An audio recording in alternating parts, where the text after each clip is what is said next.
7 fakta tembok Borak. Isra Miraj adalah hari raya umat Islam yang mengisahkan Nabi Muhammad SAW menerima perintah sholat. Lantas, apa hubungannya dengan Israel? Mari kita cek faktanya. 1. Dari Mekah ke Yerusalem.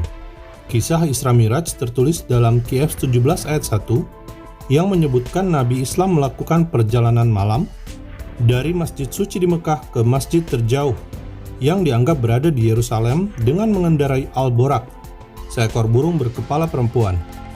2. Makna Isra Miraj. Islam menyatakan di masjid terjauh di Yerusalem inilah Abraham, Musa, dan Isa serta nabi dalam Islam lainnya bertemu dengan Nabi Muhammad SAW dan mendapat perintah sholat.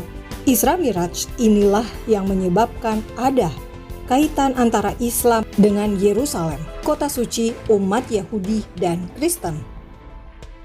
3. Lokasi tiba di Yerusalem. Saat di Yerusalem dikisahkan Nabi Islam tiba pada tembok yang kemudian dinamakan tembok Al-Borak, yang terletak di kawasan yang kini dikenal sebagai kawasan Masjid Kuba Emas. Di Yerusalem inilah Nabi melakukan perjalanan ke Sidrah Al-Muntaha, tempat gaib di langit. 4. Di manakah tembok Borak? Nah, tembok Borak tak lain adalah tembok ratapan, tempat paling suci bagi umat Yudaisme. Tembok ini satu-satunya peninggalan bait suci Yahudi yang dibangun oleh Zerubabel dan diperluas oleh Raja Herodes. Romawi menghancurkan kota Yerusalem dan bait suci pada tahun 70 Masehi. 5. Sumber rujukan tembok Borak. Sejarawan Islam mengetahui lokasi tembok Borak ini dari catatan sejarah yang ditulis Flavius Josephus, sejarawan Yahudi yang bekerja untuk pemerintahan Romawi. Tanpa rujukan Josephus, tidak ada informasi lokasi bait suci Yahudi itu. 6. Masjid Al-Borak.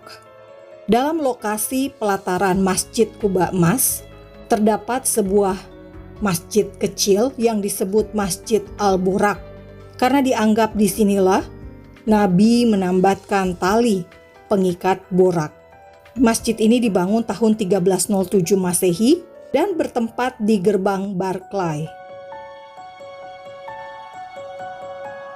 7. Upaya mengubah keyahudian tembok ratapan. Sejumlah media massa berupaya menghilangkan keyahudian tembok ratapan dengan menggunakan kata Al-Borak, bukan tembok ratapan atau tembok barat. Hal ini tentu tidak sesuai fakta sejarah, sebab Yudaisme sudah beribadah di Israel sejak dahulu kala. Bahkan bait suci yang dibangun Salomo di Yerusalem sudah dihancurkan Babilonia tahun 586 sebelum Masehi, jauh sebelum Islam lahir tahun 600 Masehi.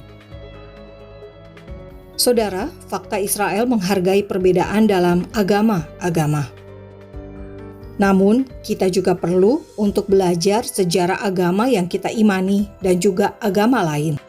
Terima kasih Anda sudah mendukung pelayanan kami dengan membagikan video ini, agar semakin banyak orang yang mengetahui situs-situs religi di Israel. Salam damai dari Fakta Israel.